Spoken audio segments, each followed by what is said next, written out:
اللہ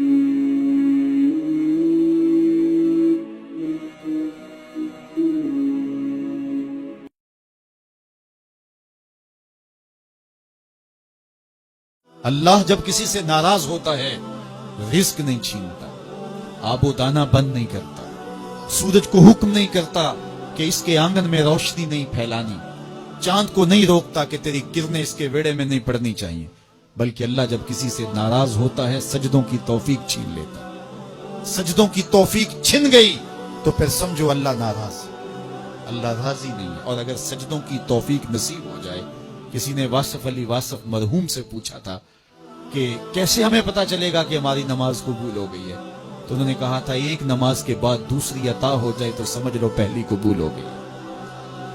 تو نمازوں کا نصیب ہونا یہ اللہ کی رضا اور اللہ کی خوشنودی کی دلیل ہے، اور سجدوں کی توفیق کا چھن جانا یہ اللہ کی ناراضگی کی دلیل ہے۔ میں اور آپ دیکھیں کہ ہم کہاں کھڑے ہیں۔ دیکھیے دولت تو کفار کو بھی ملتی ہے، اللہ دولت اسے بھی دیتا ہے جس سے راضی ہے، اسے بھی دیتا ہے جس سے نہیں راضی، لیکن سجدوں کی توفیق اسے ہی دیتا ہے جس پہ وہ راضی ہے۔ تو 5 گانا نماز شعار زندگی بنا لیجئے، نماز قضا نہ ہونے پائے۔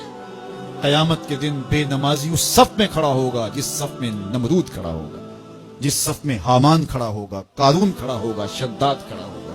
مجھے بتائیے ہم میں سے کوئی یہ گوارا کرتا ہے ہم اس صف میں کھڑے کر دیے جائیں جہاں دشمنان خدا کھڑے ہوں؟ آج کوئی نماز پڑھے یا نہ پڑھے، حشر کے دن حکم ہوگا کہ اللہ کے حضور سجدہ کرو، ہر کوئی سجدہ کرنا چاہے گا، جو نہیں پڑھتا وہ بھی کرنا چاہے گا، لیکن بے نمازی کی کمر اکڑ جائے گی، وہ آرزو رکھنے کے باوجود سجدہ نہیں کر پائے گا۔ قرآن بتاتا ہے کچھ لوگ جہنم کو دھکیلے جا رہے ہوں گے، انہیں کچھ لوگ پوچھیں گے ما سلککم فی سقر، تم جہنم کو کیوں جا رہے ہو، کیا ہوا تمہیں؟ تو وہ جواب میں کیا کہیں گے؟ لم نکو من المصلین، ہم نماز نہیں پڑھا کرتے تھے۔ سب سے پہلا حساب قیامت کے دن جو بندے سے لیا جائے گا وہ نماز کا لیا جائے گا۔ پہلا سوال بندے سے یہ ہوگا۔ یا چڑیاں بھی رب کی تسبیح بولیں اور اشرف المخلوقات سویا رہے، جب صبح کا وقت ہوتا ہے حشرات الارض بھی بلوں سے نکل کے رب کی تقدیس کے ترانے پڑھ رہے ہوتے ہیں، درختوں کی شاخوں پہ چڑیاں پرندے وہ بھی اللہ کی تقدیس کے ترانے پڑھ رہے ہوتے ہیں، حشرات الارض بھی اس کی تقدیس کے گیت گا رہے ہوتے ہیں، اور اشرف المخلوقات خراٹے لے رہا ہو، اس سے بڑی بد نصیبی کیا ہو سکتی ہے؟ آئیے 5 گانا نماز شعار زندگی بنا لے۔ اس مجلس میں اگر کوئی بے نمازی ہے تو آج عزم مصمم کر کے یہاں سے لوٹے کہ آج کے بعد نماز نہیں چھوڑوں گا، اور اگر آپ 5 گانا نماز کی عادت رکھتے ہیں تو آپ کو مبارک ہو، لیکن یہ عزم کر کے جائیے اپنے گھروں میں، اپنے اعزاء و اقرباء اور اپنے دوستوں میں اس زور سے تلقین اور تاکید کریں گے نماز کی کہ وہ پکے نمازی بن جائیں گے۔ بندہ بندگی سے سجتا ہے، زندگی آمد برائے بندگی، زندگی بے بندگی شرمندگی۔ اگر زندگی میں بندگی نہیں تو زندگی کے پلے ہے کیا؟ علماء نے لکھا ہے کہ یہ سارے درخت حالت قیام میں ہیں، چوپائے حالت رکوع میں ہیں، مینڈک تشہد میں ہیں، اور حشرات الارض سجدے میں ہیں، اور انسان اشرف المخلوقات ہے۔ اس کی عبادت میں درختوں کا قیام بھی رکھا گیا، اور رکوع بھی رکھے گئے، اور سجدے بھی رکھے گئے، اور قعدے بھی رکھے گئے، اس لیے تاکہ اس کی عبادت تمام مخلوقات کی عبادات کی جامع بن جائے۔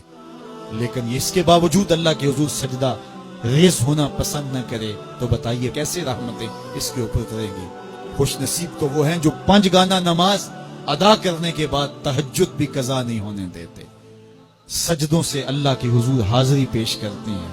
سب سے زیادہ بندہ اللہ کے اس وقت قریب ہوتا ہے جب سجدے میں سر رکھا ہوا ہوتا ہے۔ انسان کے اشرف اعضاء اس کے سر میں ہیں، بولنے کی قوت زبان سر میں، دیکھنے کی قوت آنکھیں سر میں، سونگنے کی قوت ناک سر میں، چکھنے کی قوت زبان سر میں، سننے کی قوت کان سر میں، سوچنے کی قوت دماغ سر میں، اور سر مالک کے در پہ۔ ناک بھی رگڑ رہا ہے، پیشانی بھی رگڑ رہا ہے، اور زبان سے کیا کہہ رہا ہے؟ سبحان ربی الاعلی، مالک مجھ سے نیچے کوئی نہیں، تیرے سے بالا کوئی نہیں۔ انسان کو بندگی کا ذوق جب نصیب ہو جاتا ہے، جب اس کے حضور بندہ جھکنے لگ جاتا ہے تو پھر وہ کسی کے آگے نہیں جھکتا۔ وہ ایک سجدہ جسے تو گراں سمجھتا ہے 1000 سجدے سے آدمی کو دیتا ہے نجات۔ ایک مومن کے لیے نماز تو سندیسہ ہے وصل محبوب کا، محبوب کی چوکھٹ میں حاضری کا ایک موقع ہے جو نماز کے ذریعے سے نصیب ہوتا ہے۔ اگر کوئی شخص نماز کو اپنے لیے بوجھ سمجھتا ہے تو پھر وہ محبوب کی ملاقات کی اہمیت کو نہیں جانتا۔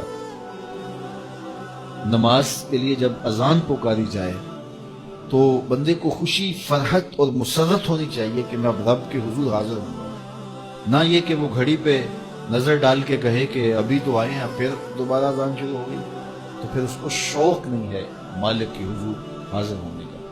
حضور علیہ الصلوۃ والسلام تو جب حضرت بلال حبشی کو نماز کے لیے اذان کا کہتے تو یہ ارشاد کرتے، ارحنا یا بلال، بلال اٹھو اور ہمارے دل کو راحت پہنچا دو۔ ارحنا یا بلال، بلال ہمارے قلب کو، ہمارے دل کو راحت پہنچا دو۔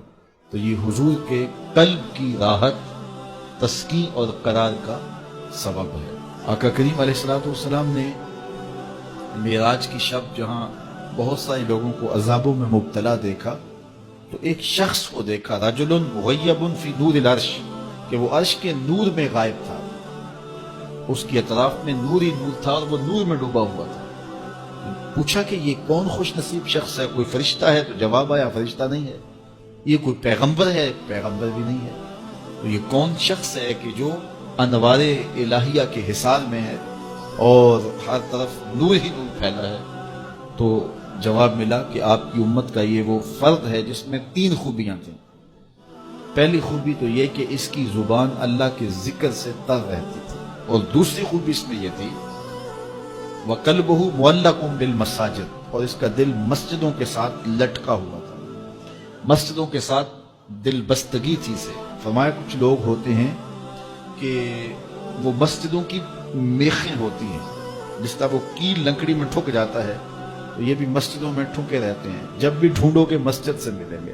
فرمایا کبھی یہ لوگ بیمار پڑ جائیں اور مسجد میں حاضر نہ ہو سکیں تو اللہ کے کچھ فرشتے ہیں جو ان کی عیادت کرنے کے لیے ان کے گھروں میں جاتے ہیں۔